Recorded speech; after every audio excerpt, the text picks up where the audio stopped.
Pernah kebayang nggak sih sebuah Indonesia yang wujudnya sama sekali berbeda dari yang kita kenal sekarang? Nah, hari ini kita bakal ngelakuin sebuah eksperimen pikiran yang seru banget, cuma dari satu pertanyaan yang bisa mengubah cara kita mandang seluruh sejarah bangsa ini. Yap, ini dia pertanyaan utamanya. Gimana jadinya kalau ratusan tahun penjajahan itu, nggak pernah ada di garis waktu kita? Coba deh kita bayangin bareng-bareng. Oke, sebelum kita mulai berandai-andai lebih jauh, kita harus ingat dulu kenyataannya gimana. Sejarah kita itu kan rangkaian panjang kekuasaan asing, mulai dari Portugis di tahun 1500-an, terus Belanda yang dominan banget, sempat ada Inggris sebentar, sampai akhirnya pendudukan Jepang yang brutal, yang ujung-ujungnya membawa kita ke Proklamasi 1945. Ini nih jalan berliku yang kita semua tahu. Nah, sekarang ayo kita mulai eksperimennya. Kita bakal mundur ke satu momen krusial, satu titik di masa lalu yang kalau aja kejadiannya beda, semua setelahnya juga bakal beda. Dan inilah dia titik baliknya. Cuma satu kapal yang dipimpin oleh Cornelis de Houtman yang waktu itu berlayar ke Banten. Coba bayangin deh, gimana kalau kapal itu kena badai, atau nyasar, atau ya simpelnya muter balik aja. Satu peristiwa yang kelihatannya kecil ini, kalau nggak terjadi, bisa membelokkan seluruh arus sejarah Nusantara. Oke, kalau gitu, mari kita lanjutkan.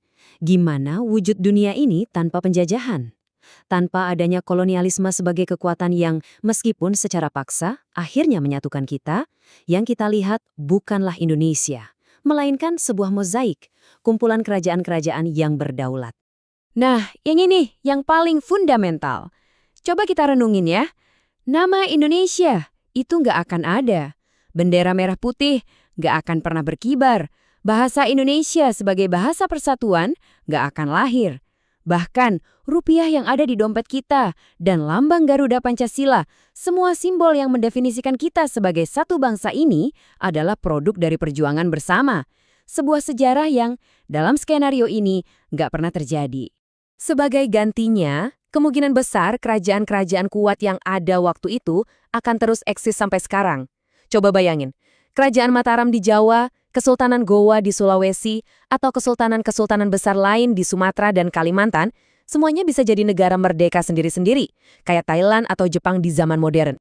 Jadi poin utamanya begini, buat pergi dari Jawa ke Sumatera atau dari Sulawesi ke Kalimantan, kamu mungkin harus nunjukin paspor. Setiap pulau atau wilayah bisa jadi adalah negara yang berbeda, dengan pemerintahan dan corak bangsa yang beda juga. Konsep pulang kampung bakal jadi beda banget artinya kan? Sekarang kita geser sedikit ya, dari politik kita pindah ke ekonomi. Soalnya, kalau Nusantara nggak pernah dijajah, bukan cuma petanya aja yang berubah, tapi juga peta kekayaan dunia. Biar kebayang seberapa besar kerugian kita, lihat aja VOC, perusahaan dagang Belanda ini yang dibangun di atas kekayaan Nusantara, di puncaknya itu kaya banget. Saking kayanya, nilainya itu kalau dihitung dengan uang sekarang, jauh melampaui gabungan perusahaan-perusahaan teknologi terbesar di dunia saat ini. Kebayangkan, sebanyak itulah skala kekayaan yang disedot keluar dari tanah kita. Jadi, dampaknya itu langsung banget. Tanpa kekayaan yang ngalir deras dari rempah-rempah dan sumber daya Nusantara, negara-negara Eropa mungkin nggak akan jadi sekaya sekarang. Sebaliknya, kekayaan itu bakal tetap ada di sini, membuat kerajaan-kerajaan di Nusantara jadi jauh-jauh lebih makmur.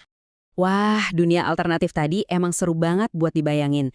Tapi sekarang waktunya kita tarik napas dalam-dalam dan kembali dari dunia seandainya ke dunia kenyataannya. Karena dari sejarah yang benar-benar terjadi, ada pelajaran super penting yang harus kita ambil. Kalimat ini sederhana tapi dalam banget.